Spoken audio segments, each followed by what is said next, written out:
Hello there, ladies and gentlemen. Welcome back to another Lamplight City.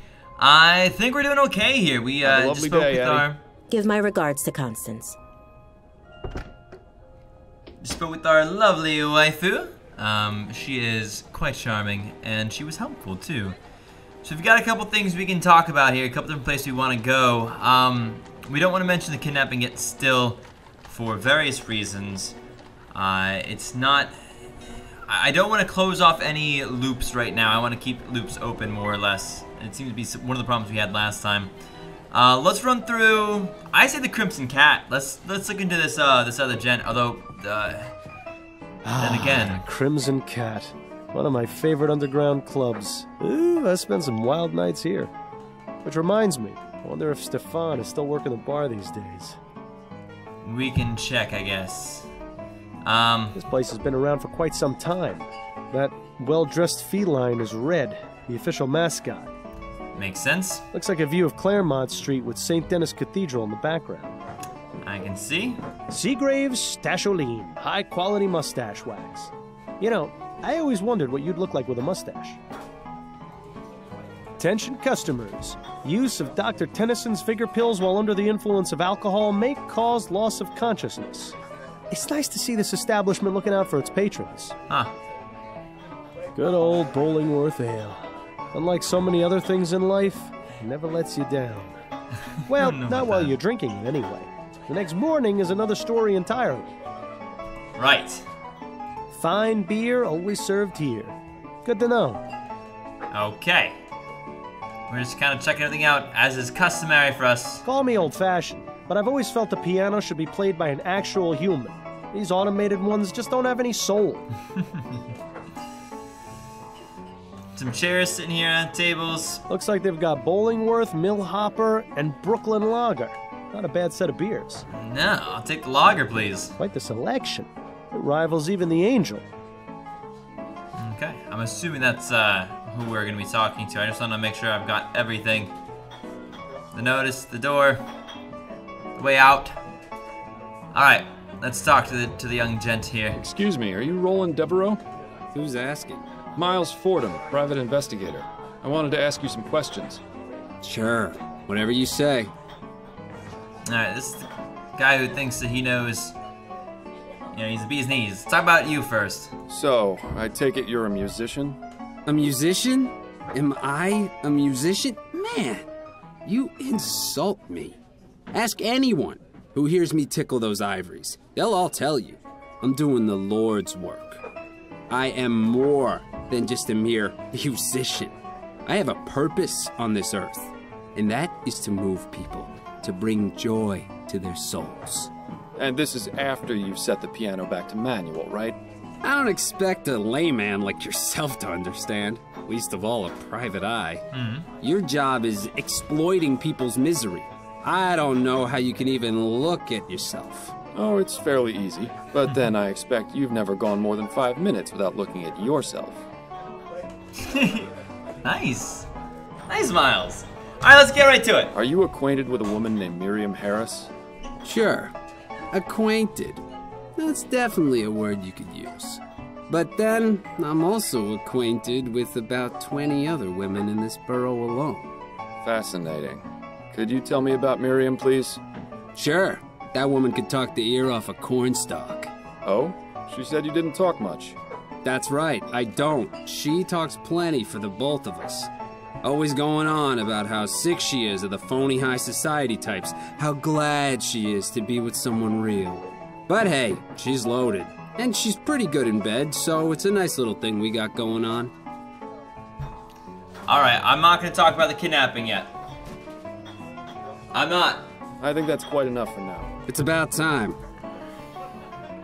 I'm not going to close that loop yet. I do not want to close that loop yet. I refuse to close that loop yet. We need more information.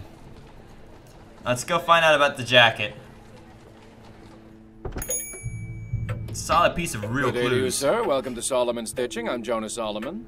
Please let me know if I can help you with anything. Oh, I will let you know. Quite the selection, but I doubt the typical clientele of this place buys off the rack. The design of that coat looks awfully familiar.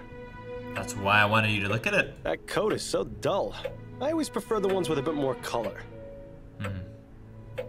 Isaac Samuels, the Prime Minister who freed the slaves. They say even his enemies wept on the day he died. I sure hope I get to meet him someday. Well, I'll find whoever murdered you or helped me murder you and put him behind bars. This guy has been in business forever. My grandmother had one like that. I think it was meant to be relaxing, but it always felt like my time was running out. Yeah, I'm not Now that it has, well, it actually is relaxing. Go figure. Huh. That cloth will be a garment soon. A vest, by the looks of it. Or maybe I'm completely wrong, and it's a treasure map. Did I leak the license? This guy's been in business. Oh, that's right, I did. Judging from the position and the lock, this is likely where Mr. Solomon keeps his money. Fair. Impressive collection of pattern books. I wish I'd known about this guy when I was alive. I'd have asked him to make me a suit for my funeral. Oh my gosh. Bill's a funny guy. I do really like him. I just want to make sure I've checked out everything in case there's any hints around the room that I could use during my interrogation process. I mean, maybe that one might have been important if you look at that one. But that one's pretty obvious. Yes, sir. How may I be of service? Oh, let me guess. You're looking to replace that old coat. It looks like it's got quite a few stories it could tell me. You should listen to the man, Miles. He clearly knows what he's talking about. Not today, I'm afraid. There's still a few more stories it has left to tell. Actually, I was wondering if I could ask you a few questions. Questions? Very well, but if they aren't about tailoring, I don't know how much help I'll be. Alright, I like this guy. Let's start soft. How did you get into this business, Mr. Solomon? I was always good with a needle and thread. When I was a boy in Poland, I would help my mother with her sewing. Then, during the war with Russia, I fixed uniforms and stitched up wounds. Not long after that, I moved to Vespuccia, settled here in New Britannia. My first shop was in the Chum, but thankfully I was very successful and was able to move to Lyon. I won't lie to you, this location is much, much nicer. It's refreshing to not have to step over drunken hobos when I open and close the shop. Oh, but that's part of the charm of owning a business in the Chum. Not much else to say beyond that. My business is my life. You seem very dedicated to your craft. That's right. You won't see any of that newfangled steam-powered nonsense in here. Everything is done by hand and with care. I use only the finest quality materials and stitch every thread myself. And that's the way it's gonna stay as long as I'm around. It's worked for 45 years. There's no reason to change as far as I'm concerned. Okay. Talk about the tailor shop next. This is a nice shop you have. I never even knew it existed. Well, better late than never, I always say. Life has a funny way of always taking us where we need to go in the end. True. Although I think it's easy to miss out on things from time to time. Oh, of course. It's easy to overlook the details, but in the grand scheme of things, you'll end up where you need to be. And in this case, you ended up here. So, please, feel free to take a look around. Let me know if you find anything you like. Button. Is there anything you can tell me about this button? Looks like it's made of wood. Not very well crafted either. Definitely not from one of my products. Alright, well, the one we came here for, sir. I found this piece of torn fabric with your emblem on it. Can you tell me anything about it? Yes. Brown, wool, houndstooth. This is from one of the more popular jackets I sell. And here I thought my ability to name ales within 5 seconds of tasting them was good. This fella has me beat. Do you have any of them in stock currently?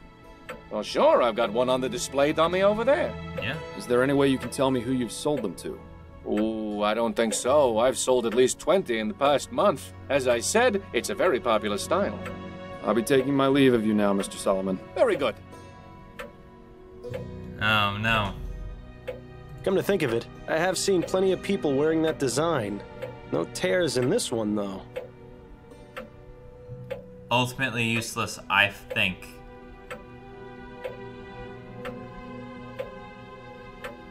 I'm a little bit less confident now. We might be getting towards a little bit of a stalemate, a little bit of a rough end. I'm gonna go talk to the Specter Society. I'm gonna do a couple more rounds, I think, on a couple of different people I'm really interested in particular. And, I think Spectral, and then maybe check in with Upton, see if there's a... She seems like she's the guide. I mean, Bill's the guide too, but... Too dark to tell what's inside. They must enjoy the somber atmosphere. Too dark. Why does it stop me out here? I wouldn't like to have a street lamp right outside my window. Not without a good set of thick curtains, anyway. Why did it make me stop out I here? wonder if Phillips' steam-powered carriages will ever make those things go out of fashion. Nothing like the smell of horse manure in the baking sun, eh, Miles? Still, it's not as bad as the chum. Why?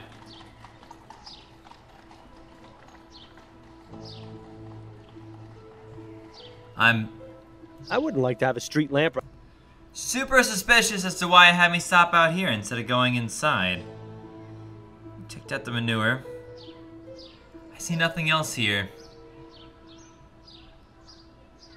I'm looking for like button or anything. I don't see anything. They got a little skull doorknob. Yes, may I help you?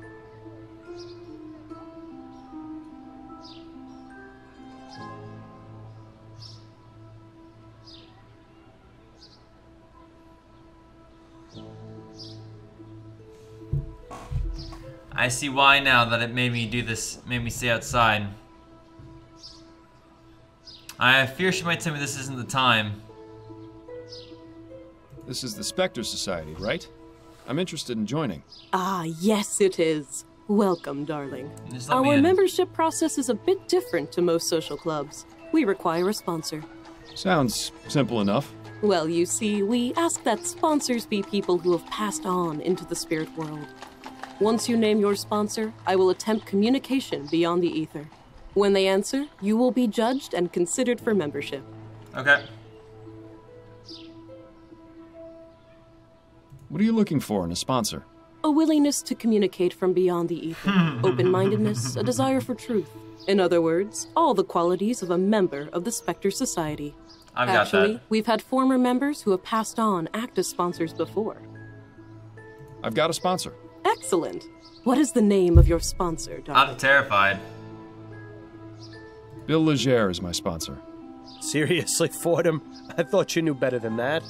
Bill Legere. Very well, I will attempt to communicate with him. She can do this all day. It's not gonna work. I'm sorry, but I'm having trouble communicating. Perhaps you can come back and try again later. See? Told you. Yeah, thanks a lot. This sucks. Oh, I'd like to name a new sponsor. yes, of course. Who is your new sponsor? Let's try the next one. Jonathan Davis is my sponsor. You knew Jonathan? He was such a kind man. Yes, I can feel his presence, and it speaks positively of you. Please, come in, mister. I didn't catch your name. It's Miles Fordham. And I am Angela Maxwell, the founder of the Specter Society. Welcome. Alright. May I offer you some refreshments? Some water or tea, perhaps? You're very kind, but I'm afraid I must decline right now. Well, please let me know if you change your mind. Let's get looking at Look at this things. place. It's like a candy store for psychics. The plaque says Leonora Pattinson, seer. She looks like someone I would not want to fool around with. Like somebody capable of murdering you? Don't get mad at me. It's nice of Miss Maxwell to let people borrow her books, even if they are all just a bunch of nonsense. And coming from me, that's really saying something. Oh my gosh, no! There's a million books!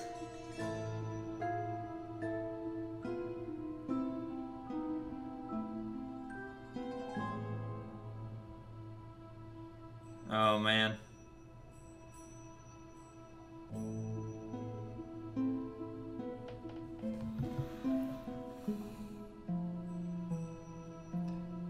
If it, Voodoo New Breton, that's the one I'm actually interested with the other one.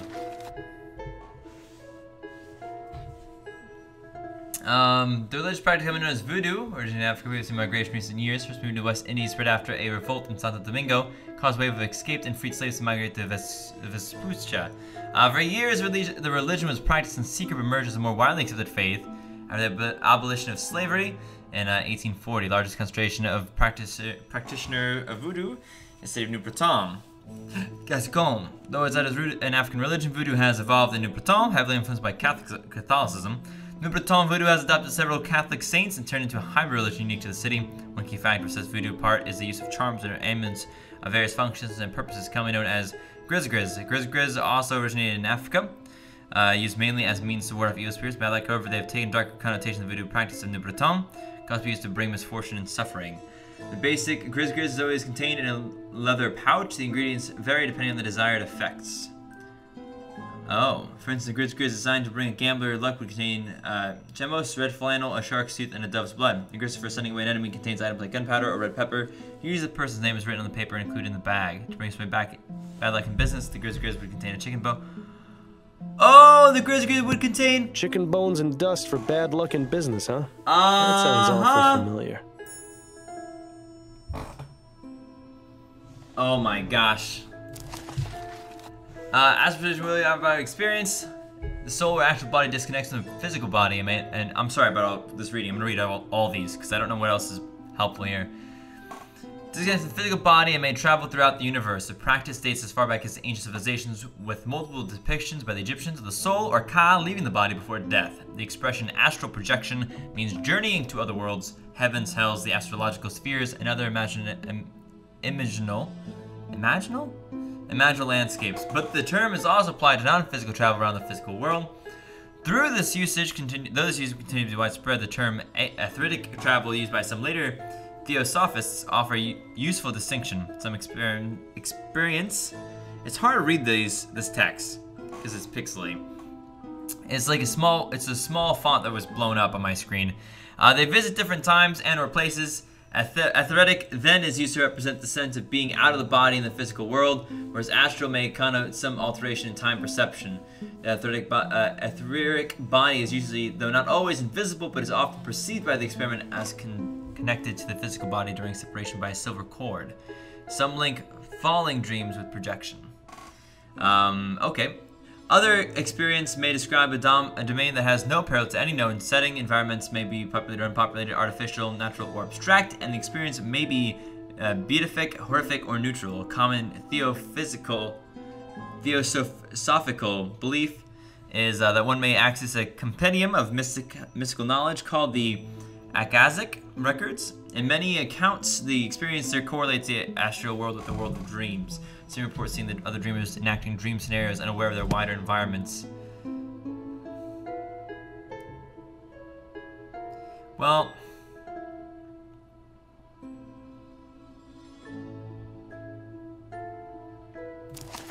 I don't know if I want to do all of them.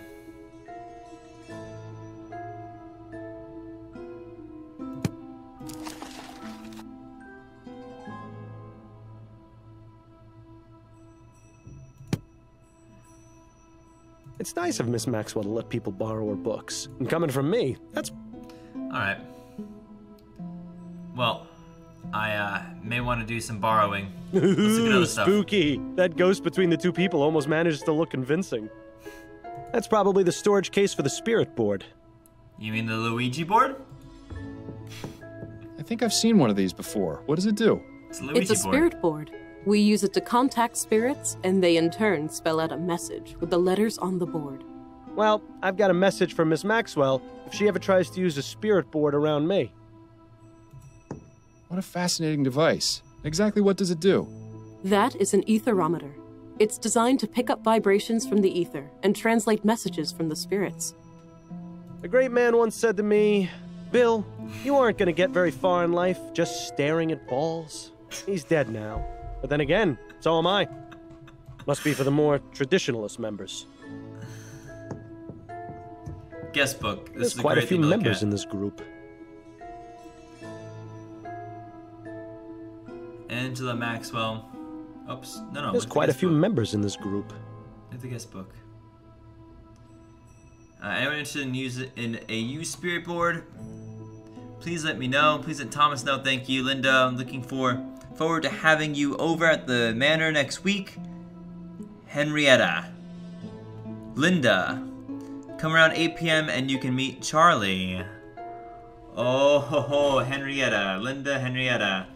Please ask the spirits to cure my son's illness. Linda Walker. Thomas Gilbert. Linda Walker.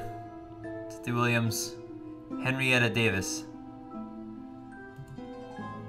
That's information. It didn't really tell us much, but that's information that I like to have. We're just gonna check some other stuff before we get closer to her. And I never much cared for all that mystic stuff. Why should your life be dictated by a bunch of cards? All right, let's speak. Oh, Can information. I ask you about some things, Miss Maxwell? Certainly, darling. You first. What made you decide to start up this club? I began communing with the spirits at a very early age. My twin sister, Rachel, died after falling into an icy pond when we were 8 years old. I'm very sorry, Miss Maxwell. Oh, I appreciate your sympathy, darling, but don't feel too bad.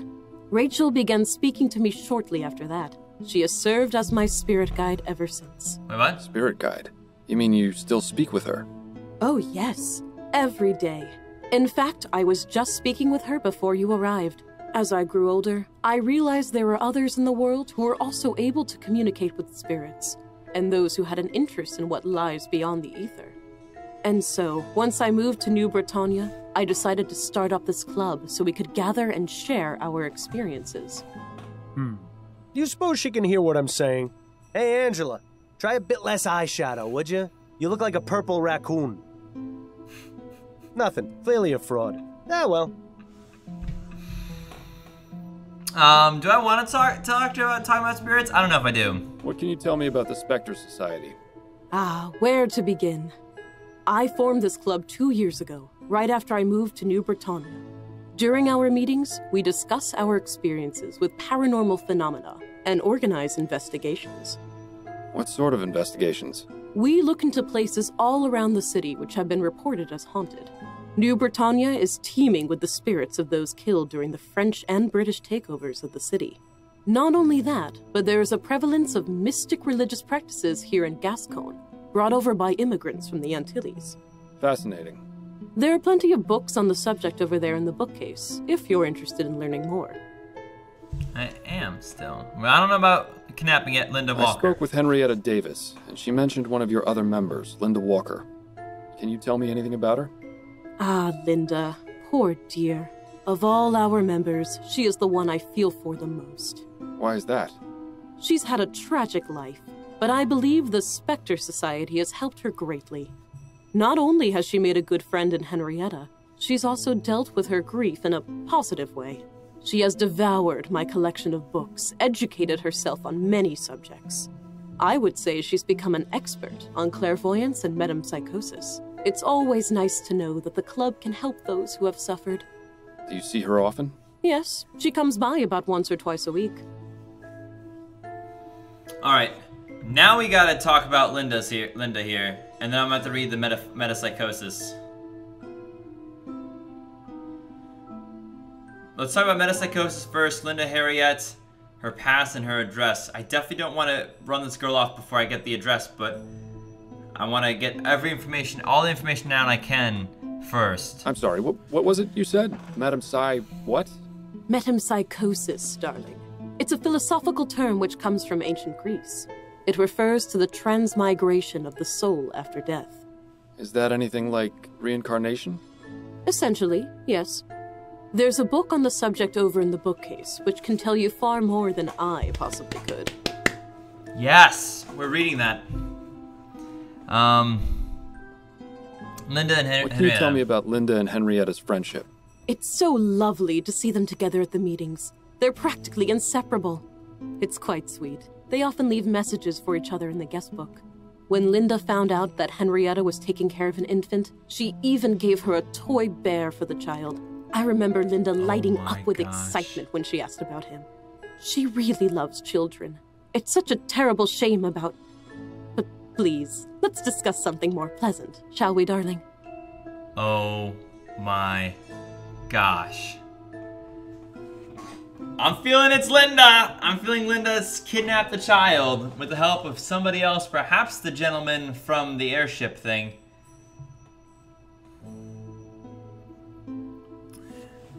We need to read the book. I'm worried about these two because I think it might cause a problem, but let's probe a little bit. What's this tragic story about Linda you mentioned? Oh dear. I probably shouldn't say.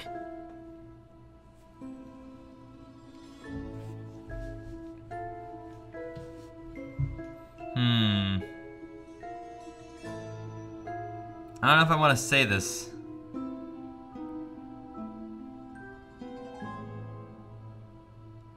I don't know here.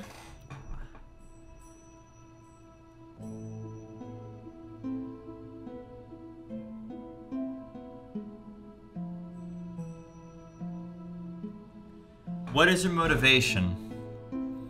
I don't see this working well. I think you most definitely should. I don't see that working well. Knowing more about Linda could help me find a missing child, but that means I let the cat out of the bag. What are you afraid the spirits are going to tell on you? That seems like that's insulting. Miss Maxwell, I'm going to be frank. I'm investigating a kidnapping, and Mrs. Walker is a person of interest. I need to know as much about her as possible to help me solve this case. Do I make myself clear? Well, if it will help, Linda was married to a man named Thomas. Together, they had a son named Alexander. Thomas revealed himself to be a terribly cruel man. When he gave himself over to the drink, he would fly into rages and beat both Linda and the boy. One day, she came home to find both her son and husband dead. My God, what happened? The police ruled it a murder-suicide. Poisoning, apparently. Linda has been trying to make contact with Alexander's spirit for the past year or so, but has had no luck. It really is a terrible tragedy. I think I'm happy with that. Do you know Linda Walker's address? I'm afraid not, darling. Linda has always been somewhat private, and that's not something I consider to be crucial information. Do you know any way I can find her? You could always come back for our next meeting. It will be the first Thursday of next month. Don't know the By time. then, we'll have completely lost track of Charles. There has to be another way of finding Linda. I agree with you. Thank you for the information. It was very enlightening. It was my pleasure, darling. I don't want to say anything more, but we are going to read about METEMPSYCHOSIS. Oh, this is what she's doing. Metempsychosis, from the Greek meta, expressing change, and psyche, soul, refers to the philosophical idea of transmigration of the soul at the time of death. That is to say, the reincarnation of a soul in another human or animal. It is thought to have originated with Orpheus in the 6th century BC. Orpheus proclaimed that the body and soul were two separate entities, chained together in life. Upon death, this bond was dissolved, the divine soul was freed from its corporeal prison. However, until the soul attained absolute purity, it was fated to continue the cycle of reincarnation.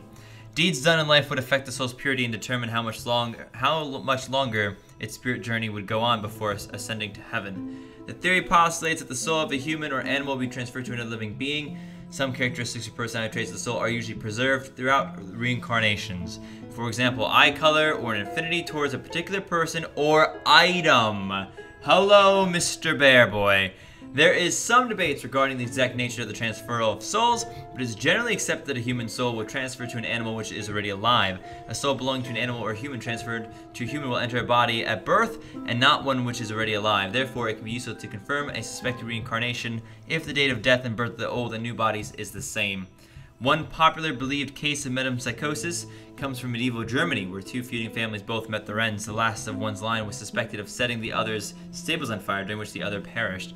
Soon after, a white horse took up residence at the surviving family's estate. Without riding, the estate caught fire, and the horse and rider ran into the flames, killing both. It is said the horse was the reincarnation of the murdered heir, come back to seek revenge on his killer. That's...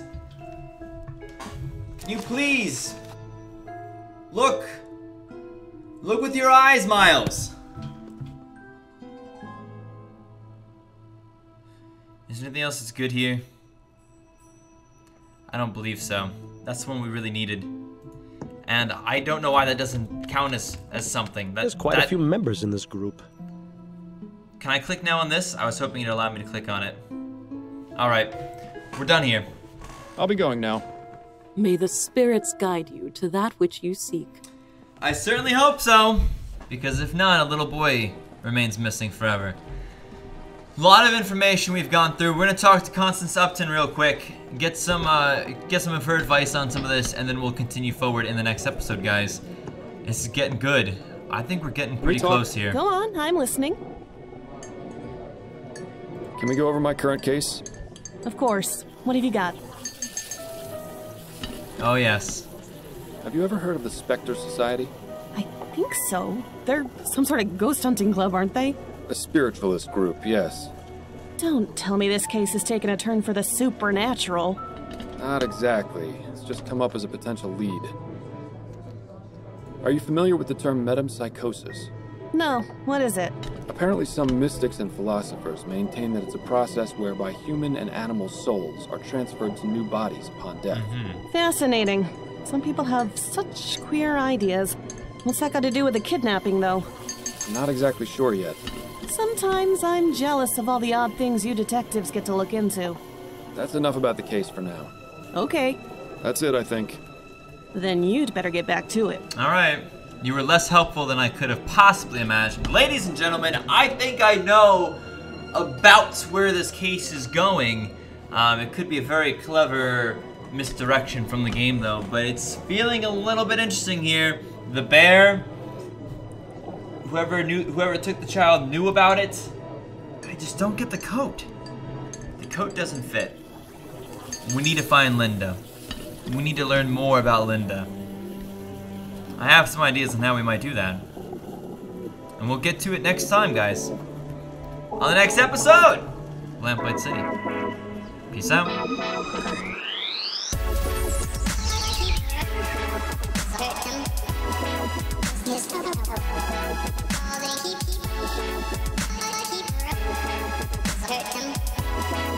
Yes.